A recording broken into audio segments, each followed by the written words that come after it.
It has come time to wet sand. So I let it sit for about 3 days, and you know what? It looks pretty good, except for there's a couple spots that I think I got a little too close with the gun. You can see it's got some orange peel, but I'm fairly certain that I'll be able to get most of it out with the sandpaper. So I have 1000, 1500, and 2000 grit paper. I'm going to wet sand it. Basically, you make X patterns all over it in order to get it looking a little better. It will help with all this orange peel that's all over the doors, but I mean, even for an unsanded door, it looks pretty good. Well, it's about an hour later, and I have done 2 steps out of the 3 on the wet sanding. And you know what? If I had positioned the pieces better when I laid the clear down, it wouldn't have so much of this orange peel. This is just really thick clear right here. Other than that, I really don't have any other complaints. I mean, there's a speck right here you're going to be able to see, and then there's a couple places along the bottom edge that, you know, got crap in the paint, but I'm happy with it. So bless you, Noodle. That was a big sneeze. So you can see the sanding lines in it. That's what the lighter grit sandpaper is for. I did a little boo-boo right here. I'll touch that up, but you got to be careful of your edges. So obviously this door doesn't have very many, but this edge all the way down, this edge right here, and then any outside edge, you can rub through the paint and the clear really quickly with sandpaper. This side of the door is the final wet sand. I ended up using, I believe, 3000 and 5000 grit sandpaper to just get a few more of the scratch marks out. It's not perfect, but again, the paint job that I'm trying to match isn't perfect either. But if you take a look at this side, this is the side that's already buffed out. Now, of course, everything looks awesome on camera. You know, there's a few spots that I wish I had done a little bit better. It still has a bit of orange peel to it, as you can probably see. I mean, it's not mirror glass smooth, but let me show you something. If you come here to the side of the car, this needs a buff too, but you can see, you know, all the orange peel in this. So honestly, I think it's going to match pretty well. In preparation for the new doors, the old doors are completely gutted.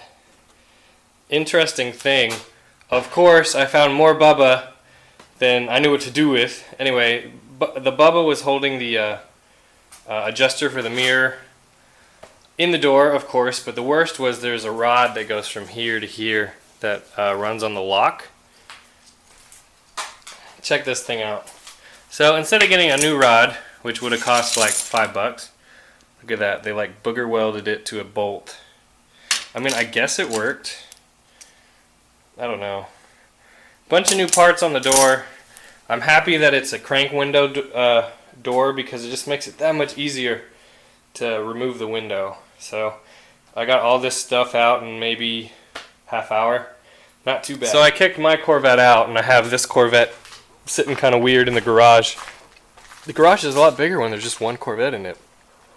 But next I'm going to take all the guts out of this door. This door is the worst, of course, so it's got to go. But not too bad of a job. Only takes about half an hour. I'll show you what I usually do is I do the window first, then from there I take the tracks out on either side, and then I take all the rods out. Most of these are already out anyway, and then I take the latch and the handle and all that kind of stuff out, and then last I do that door handle, and then super last I do the regulator, and that will just, you know, fit out through this hole. But I mean, there's a lot missing. Oh look, what's that? TheCorvetteBen super glue. Why is that in there? Not sad to see this door go. This door is pretty much straight up garbage in all aspects. Just because I had to cut it, and because I don't know what kind of stuff they used on it, but it's garbage. So it is time to put this door on, and believe it or not, it actually matches really well to the rest of the car. It has just enough blemishes and just enough orange peel that it'll match. So I took about an hour trying to line this thing up, and I just couldn't get it lined up. And I kind of figured out why. So this being the driver's door, it's used a lot more than the passenger side door. Check out all the slop in this hinge. Yeah, that's never gonna line up. especially it being a new door. Even this one down here, it's all sloppy. Here on the passenger side, you can see there's a little bit, but it's not even close. So it looks like I'm gonna have to rebuild those hinges before I put the doors on, which is kind of a pain in the butt, but you kind of have to do it. I'm hoping I can rebuild them while they're still in the car. The problem is to get this half of the hinge off or just replace it with another hinge that's in good shape, all the dash has to come out, and I don't want to do that. The fix for this problem for the wobbly hinges is a new pin and a new bushing. And you know what? They're like $35 for a set. And you know what? I don't want to pay that. But I do have these. So these are used hinges off of who knows what car, but they're C3s, and the hinges and the pins are in really good shape. I mean, I can't even, there's like no play in this at all. None. I have already removed the old bushing out of the top, and that's basically what's left. I think the bottom bushing is completely gone. So now all I have to do is I picked the best pin out of the two that I had, and I have to drive that back down with the with this part in there, like on top, like that. So pretty simple. The way I'm doing it is I'm using a punch like this in order to drive the pins out on both these and also the parts hinges, and then I'm using a small extension like this and a small 1/4 inch socket in order to get the bushings out of this without ruining them. So it's worked pretty well so far. So hopefully I can get the door lined up and have it look a little bit better with the pins being correct.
And here is the finished product. So bottom, loosey-goosey, and the top, I mean, it moves a little bit.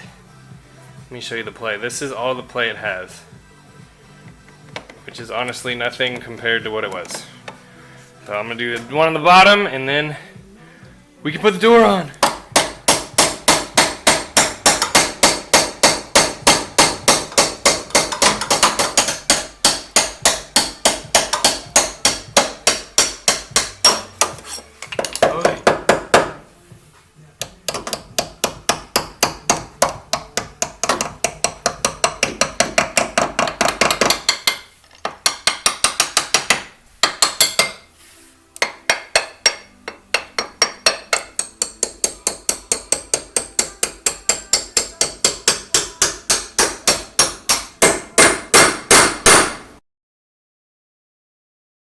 Alright, they're almost done. I have this door 100% done, and that door is about 90% done. I basically just need to put the door panel back on.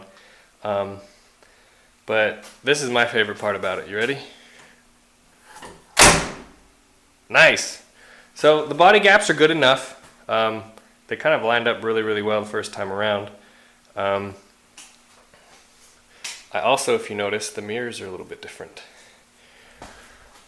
We will go to this panel. I'm waiting for my weather stripping glue to dry, but both doors required a little bit of work. They both got new latches inside. All the rods and the clips are correct.